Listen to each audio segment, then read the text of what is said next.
Think I've ever done a video on my channel about this particular type of topic before, so this is going to be very interesting, but it definitely has some anti-black sentiments in it as well. So this person's name is Alan Filion, or Filion. I'm not exactly sure how you pronounce his last name, but it's spelled Filion, and he is out of Florida, and he's facing multiple charges for being a serial swatter.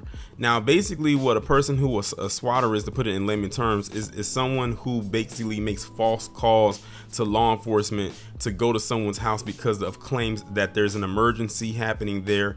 It could be a life or death situation, and they basically come in and they run up into the person's home.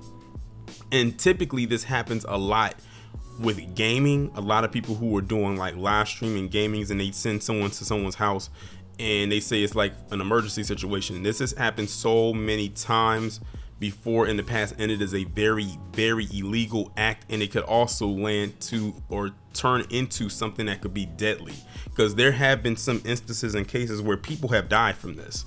So you got to be very careful when doing something like that. And first off, you shouldn't, not be careful, but you shouldn't even be doing it at all. But I'm gonna go ahead now and read the article coming from CNN. It's dated February 1st, 2024.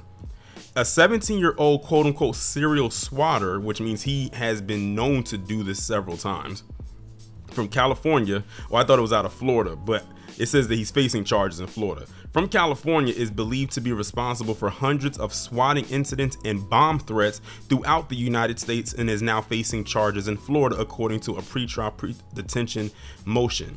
Alan Filion was extradited to Florida on January 30th to face charges for a swatting incident at a mosque, according to the Seminole County State Attorney's Office. Swatting is making a false report to the police with the intention of luring them to a location by saying a violent crime has taken place or is in progress.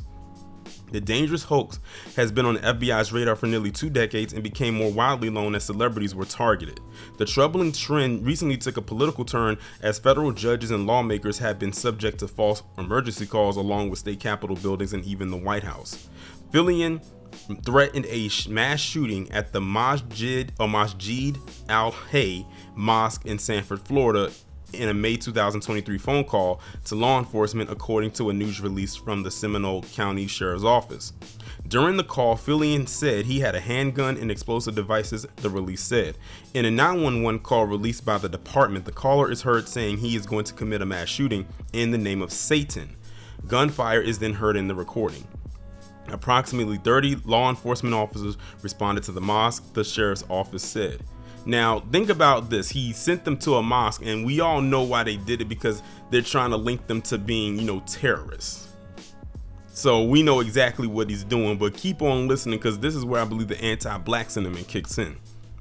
Filion also targeted high schools, historically black colleges, mosques, FBI officers, and FBI agents, and made threats to bomb military bases and the Pentagon, the state's attorney office said in the court filing. So he was going after just about a little bit of everybody, but he was going to try to go after major government buildings as well. Like, look at this dude right here. You can tell he looks like he doesn't do a damn thing all day except just sit on his ass and make these phone calls to try to get people hemmed up, or worse. And he's probably cackling like the Joker on the other end, thinking it's funny.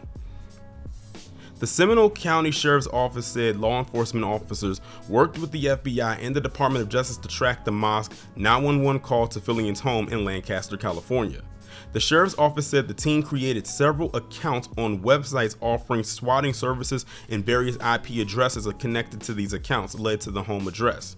In July 2023, officials said they executed a search warrant at Filion's home address. He was arrested on January 18th. Filion was charged as an adult and faces 3 felony charges of false reporting and felony charge of unlawful use of a two-way communication device. Each charge accuses him of committing the acts while facilitating or furthering the act of terrorism and while showing prejudice.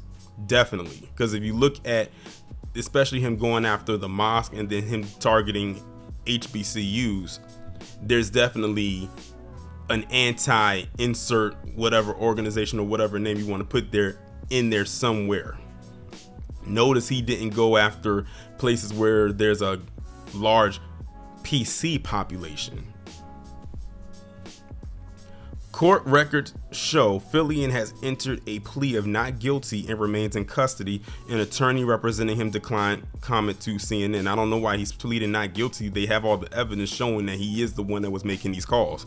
Swatting is a perilous and senseless crime which puts innocent lives in dangerous situations and drains valuable resources. The substantial law enforcement response in the swatting case underscores our unwavering dedication to community safety and holding offenders accountable regardless of where they are located, Seminole County Sheriff Dennis Lemma said. Make no mistake, we will continue to work tirelessly in collaboration with our policing partners and the judiciary to apprehend swatting perpetrators. Man, that's just absolutely, crazy. And like I said, he probably thought it was funny. He thought it was a joke. Hence why he continued to keep on doing it. He was probably banking that one day one of his swatting calls would actually work. Thankfully, it didn't, because like they said, and like I said at the beginning, swatting can become deadly. People have actually lost their lives. Innocent people have lost their lives behind that, because imagine you're just sitting there minding your business, and then all of a sudden you have someone kicking your door in or using a battering ram, and you're like, what is going on? Because you have no idea, because again, the person doesn't know. Like, I could literally be sitting here talking to y'all right now, and literally someone could kick my door in, and it's like 10 officers, and I'm sitting here wondering what's going on. Like, I don't know what you're going. They said, oh, it was an emergency or something was going on. I'm like, I'm just sitting here recording a video or live streaming. What could I possibly have done? And that's because someone made a call to your residence, which means they have your address. Or they could just look up a random place, which he probably did, because all it would have took was he could have just typed in keywords, mosques in Florida in this particular county, and he said, oh, I'll just go with this one. Because notice it said that he went after a mosque and HBCUs. So he went after places where it wasn't directly a home of someone, but just a location of something that you could just easily Google and say, oh, let me see if I can find an HBCU, and I'm gonna just say in Texas, and it pulls it up, boom, I'll make the call for that. For the mosque, the same thing. It would have been hard for him to do the address thing directly for someone personally or just someone specifically, because he wouldn't know their address. Or unless he just wanted to actually go and just look up random addresses and say, oh, I'm gonna just go ahead and pinpoint that person. That's the scary part about swatting, because you, as the person who's the victim of swatting, has no clue what's about to happen until it actually does. And then when it does, now of course you're gonna be scared, you're gonna be shaken up. It's gonna be like, okay, how did this happen? Like, where did this call even come from? And apparently, like they said, he's been doing this for a while. They called him a serial swatter, which means he has a laundry list of people he has made calls about that had no clue that they were about to have their door kicked in.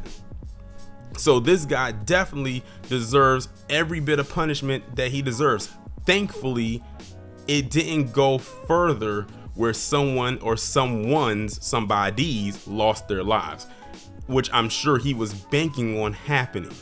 And he's probably mad and pissed that his plan did not carry out all the way that he intended it for it to be.